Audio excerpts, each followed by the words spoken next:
It's now time for our devotional thought. This morning, it will be brought to us by Pastor Mark Finley.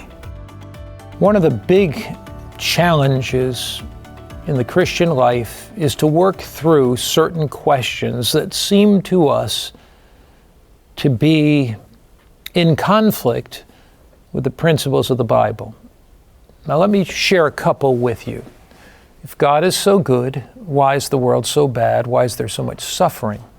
That's one of the questions that I'm asked often as I travel the world in evangelism. But here's another one, and it's this second one I want to focus on today. Why does God allow wicked leaders to rule and at times kill millions of people who are innocent? Why are there so many wicked despots in the world? Why are so many wicked autocratic leaders in the world? Now, Proverbs kind of slaps us in the face. Proverbs kind of shocks us with what it says, and so we need to unpack it. Proverbs 21, verse 1. The king's heart is in the hand of the Lord. Like the rivers of water, he turns it wherever he wishes. The king's heart is in the hand of the Lord. He turns it wherever he wishes. What's this talking about? What it's saying is this: God is sovereign. And in spite of what is happening on earth, the sovereign God is still in control. Now let me give you some examples of this. Take Joseph's experience. He's betrayed by his brothers. He's thrown into a pit. He goes into the palace to be a servant. He is wrongly accused by Potiphar's wife and ends up in prison. So how do you explain God then? But ultimately, Joseph interprets the dreams of the baker and the butler.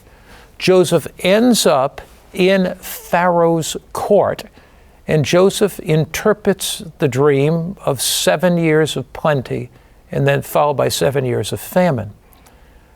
Although Joseph was in a pit, was God still in control then?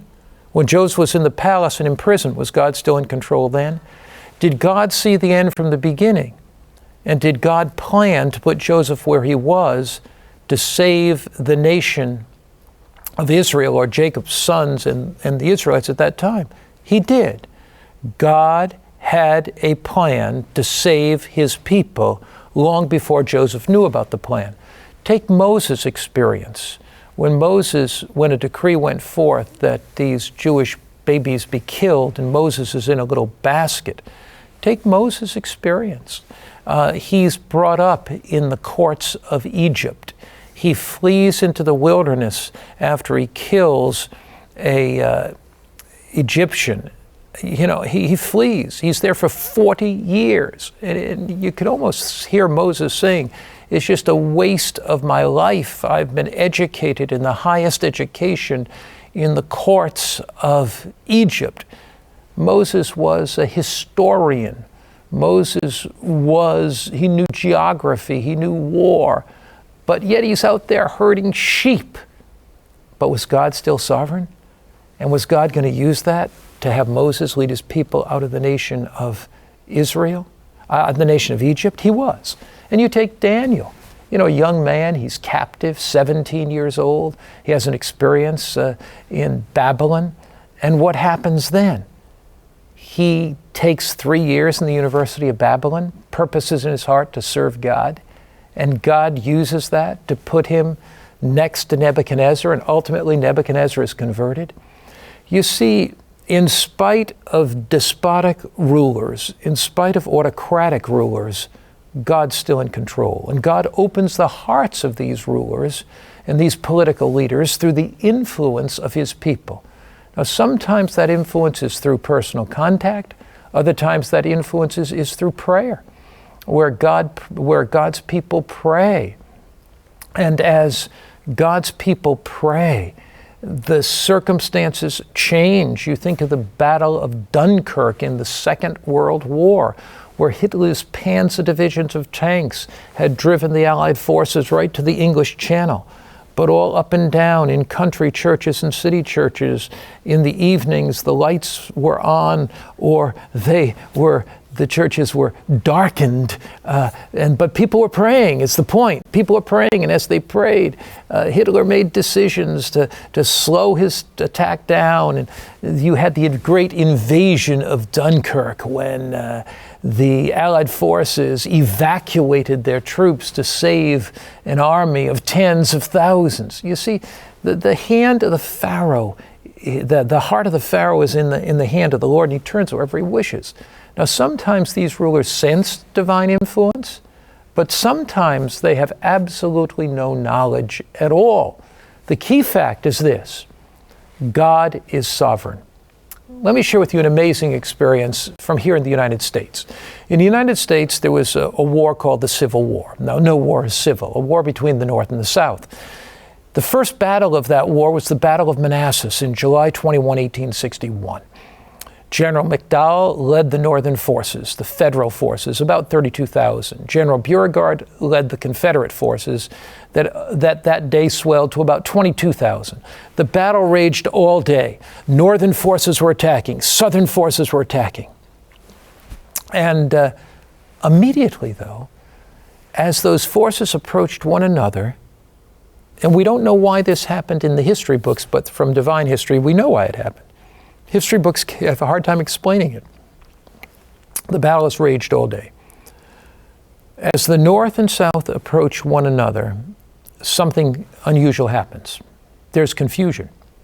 Confusion in the ranks. The Northern forces retreat, and they're gone. 2 weeks after the battle, Ellen White, whom Seventh-day Adventists hold to have prophetic guidance from God, has a vision. And in that vision, she sees an angel come down and confuse the soldiers so that the Northern soldiers will retreat. And she says, this is why. See, often people say to me, where's God in the midst of battle? Where's God in the midst of struggle? She says there are two reasons why that happened. Number one, these Federal forces were young recruits. Abraham Lincoln had people come from the farms, from the factories. They were young men, 17, 18, 19, some as young as 16. And they signed up for 90 days because they thought the war was going to be over quickly. 90 days. Had they won the Battle of Manassas and marched further south down to the capital at Richmond, thousands more would have died. So what did God do? He intervened by sending the angel. Secondly, there were many pro-slavery people in the North, not only in the South. And God allowed the North to lose that battle to punish the North for their pro-slavery position until the North would take a position against the heinous, terrible crime of slavery. But what does all of this show? What is the story of Daniel and Joseph and Moses show? What does this story that I just told you show? And how does that illustrate the king's heart is in the hand of the Lord? That in the midst of human conflict, in the midst of human strife, in the midst of war and dust and turmoil, God is still sovereign. We can walk out today with hope because God is in control of this world.